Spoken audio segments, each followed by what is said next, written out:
सभी भक्तजनों को जय श्री कृष्ण। माघ महात्म तृतीय अध्याय। महाराजा दिलीप ने महर्षि वशिष्ठ से पूछा, हे गुरुदेव, महर्षि भृगु ने मणि पर्वत पर निवास करने वाले विद्यार्थियों को किस समय और क्या ज्ञानोपदेश दिया था? इस विषय को कृपा करके विस्तार पूर्वक स्पष्ट करें। वशिष्ठ जी ने उत्तर दिया, हे राजन, एक समय प्राचीन काल में 12 वर्षों तक वर्षा नहीं हुई थी। इस प्राकृतिक प्रकोप से धर्म, व्रत, पूजन, हवन तथा संध्योपासना के शब्द सुनाई पड़ना बंद हो गया।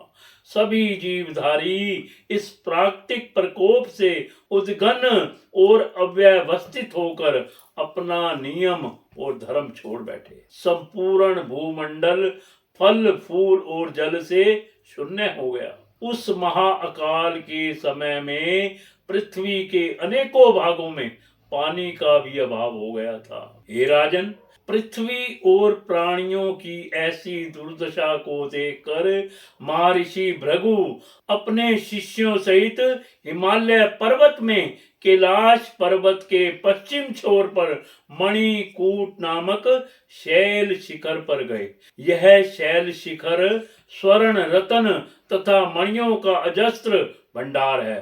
पर्वत की उपत्यका में श्वेत और नीले पत्थर की शिलाएं हैं। उन नीली शिलाओं के नीचे से झांकती स्वर्ण भंडार की रेखाएं काले बादलों में बिजली की रेखाओं जैसी प्रतीत होती हैं। श्वेत पर्वत स्थान स्थान पर पहाड़ी फूलों, फलों, औषधियों तथा जड़ी बूटियों की उपस्थिति के कारण ऐसा प्रतीत हो रहा था मानो साक्षात चंद्रमा ही है। पर्वत की तराई में यक्ष और किन्नर गायन कर रहे थे तथा शिलाखंडों ने आगे कहा, राजन, यह पर्वत 36 योजन ऊंचा है और शिखर पर इसकी चौड़ाई 10 योजन है।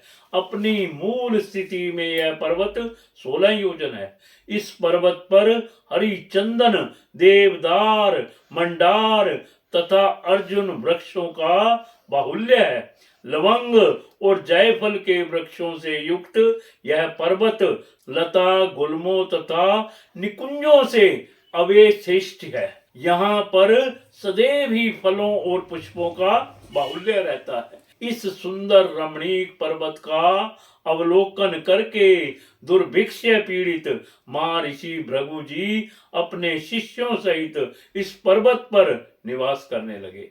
ऋषि श्रेष्ठ ने इस पर्वत पर अनंत काल तक निवास करते हुए पर्वत की कंदराओं तथा वनों में उन्होंने तथा अपने शिष्यों ने दीर्घ काल तक तप किया। माघ महात्म तृतीय अध्याय संपूर्ण।